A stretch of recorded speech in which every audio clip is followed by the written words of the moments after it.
to defeat the largest army in the world on a plain deliberately chosen by the enemy.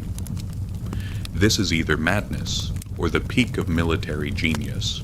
Which one did Alexander the Great show at Gaugamela? This battle changed the world irreversibly. Let us travel to Gaugamela, to October 1st, 331 years before Christ. In what is today northern Iraq near Mosul, there was a flat plain that seemed endless. Before sunrise, darkness and silence prevailed, resembling the calm before a storm, so still that it felt as if no one was breathing. Two armies stood facing each other. In the east was the massive Persian army of King Darius III, 100,000 infantry, 40,000 cavalry, perhaps even more. No one knew the exact number. They had strange weapons, scythed war chariots designed to tear through enemy ranks, long blades attached to the edges of their wheels, 15 Indian war elephants, naturally terrifying. On the western side stood the Macedonian army of Alexander the Great, 40,000 infantry and 7,000 cavalry, far fewer in number than the opposing side, yet disciplined, trained, and hungry for victory. Alexander was in his tent, only 25 years old, young, blond, with one blue eye and one brown eye. Around him were his generals, Parmenion, old, experienced, 70 years old. Hephaestion, his closest friend and perhaps his lover, a matter historians still debate. Ptolemy, who would one day become king of Egypt, and Crateros, a loyal commander. They were looking at the map and discussing ideas. This flat plain had been deliberately chosen by Darius. It gave an advantage to Persian cavalry, offered wide maneuvering space, and on top of that he had the terrain leveled further by filling in obstacles and pits, creating a perfect battlefield. But Alexander began to smile, because he knew something, a secret. Numbers do not always bring victory. Strategies and ideas bring victory when used correctly. Timing brings victory, and courage, when used in the right place, brings victory. Parmenion said, "Let us attack at night. The darkness will be to our advantage." But Alexander rejected this and said, "I do not steal victory, I win it, in daylight, so everyone can see." Then he calmly fell into a deep sleep, as if there were no battle the next day. His generals were astonished, wondering how he could sleep. When morning came, Hephaestion woke Alexander and said, "The time has come." And Alexander awoke, stretched, put on his armor, the bronze breastplate, the bronze helmet, mounted his horse with his red cloak flowing. Bucephalus, the black stallion, was 30 years old but still strong, and so he rode out with the army. The ranks were formed, the phalanxes aligned, and Alexander began to speak, his voice loud and clear. "Today we will write history. Today the world will change. The Persian Empire has stood for 200 years. Today it will fall, and you are its heroes. Your children and your grandchildren will speak your names with pride. Do not fear death, for a glorious death lives forever."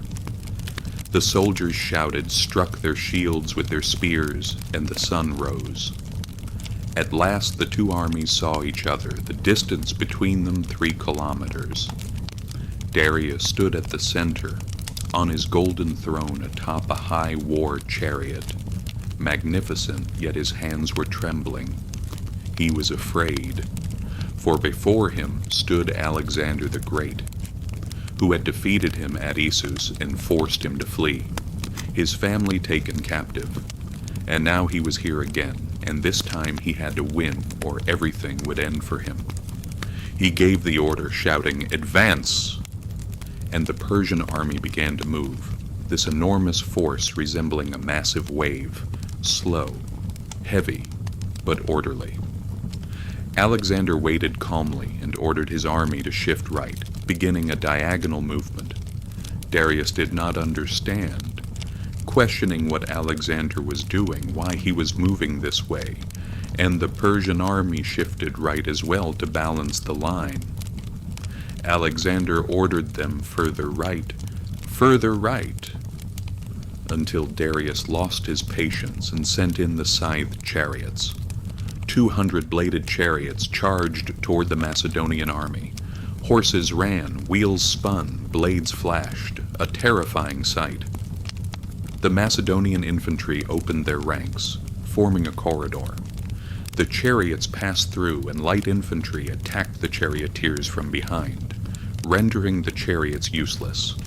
200 chariots, 200 dead. Then Darius sent in the elephants. 15 elephants advanced with trumpet calls, heavy, shaking the ground, but Macedonian archers showered them with arrows. The wounded elephants panicked, turned back, and trampled their own ranks, creating chaos within the Persian army. Alexander waited, his eyes fixed on the Persian line, searching for an opening. Finally, he saw a weakness on the left flank. Persian cavalry had shifted too far to the right. The center had weakened. There was a gap, small but sufficient. Alexander shouted, "Companions with me!" and led the cavalry, forming a wedge formation, a V-shaped assault with Alexander at the tip as always the first. They struck the Persian line, fought, and broke through. Alexander saw Darius from 200 meters away, seated on his golden chariot, and charged directly toward him, focused only on Darius. Darius saw Alexander coming, was seized by fear and terror, and ordered a retreat. His chariot turned and fled. When the command fled, the army collapsed, panic spread, and soldiers ran in all directions. The Macedonians pursued and killed. 300,000 Persian soldiers died that day. It may have been an exaggeration, but that is how historians recorded it. The Macedonians lost only 1,000 men, an incredible asymmetry. The battle was over before sunset. Alexander had won. The Persian Empire was collapsing. The world was changing. After the battle at night, silence returned to the battlefield.